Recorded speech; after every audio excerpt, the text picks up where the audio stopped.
we're just going back now? That's true, but... Traveler, Paimon! Please wait. Linny... I know you may not want to speak to me right now. Maybe you don't even want to look at me, but still. Let me thank you again for defending me to the end, even after you learned that I'm a member of the Fatui. I guess.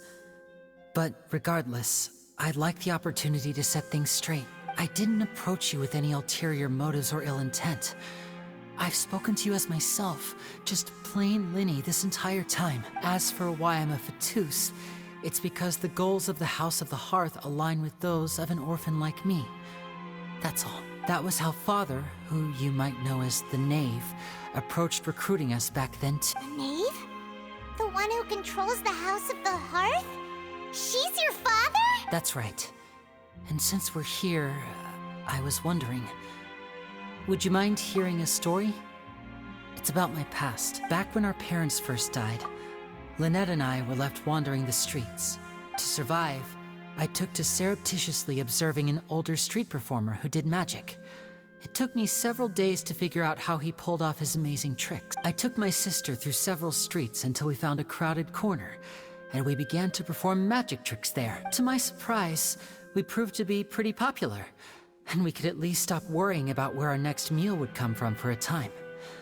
But I didn't want my sister to remain a street rat together with me forever. Before long, an aristocrat came to me and claimed that he wished to take us in after watching my performances. So you went from orphans to nobility just like that? That was how we felt at first too.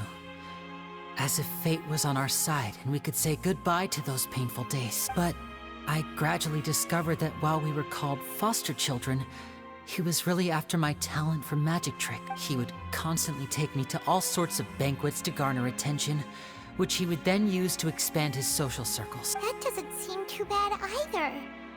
Better than roaming the streets at any rate.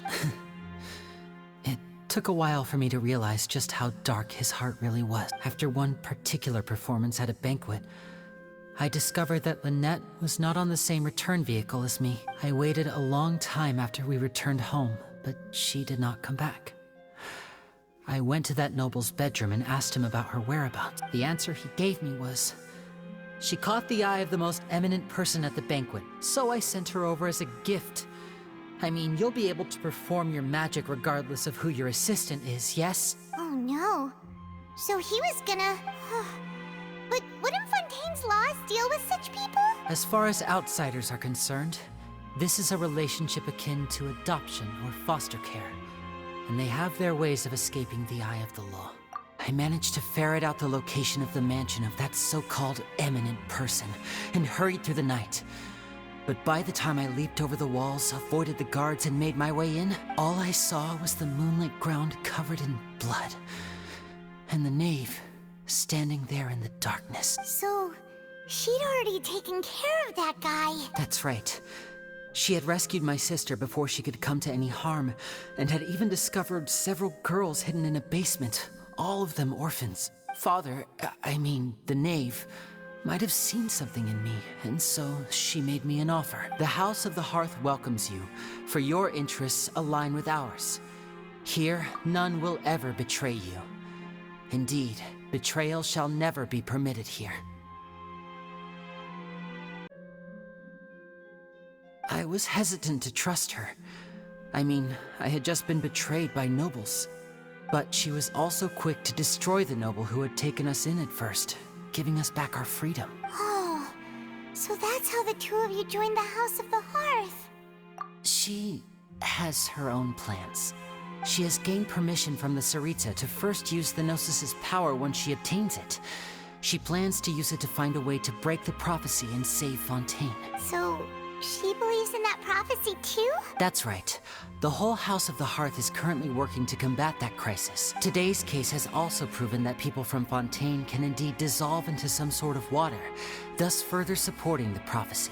All of us house members here, Lady Arlecchino herself included, are from Fontaine.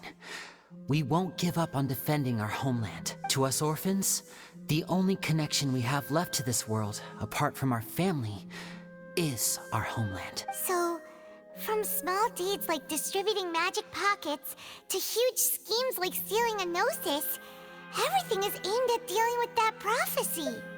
It's all right. I understand.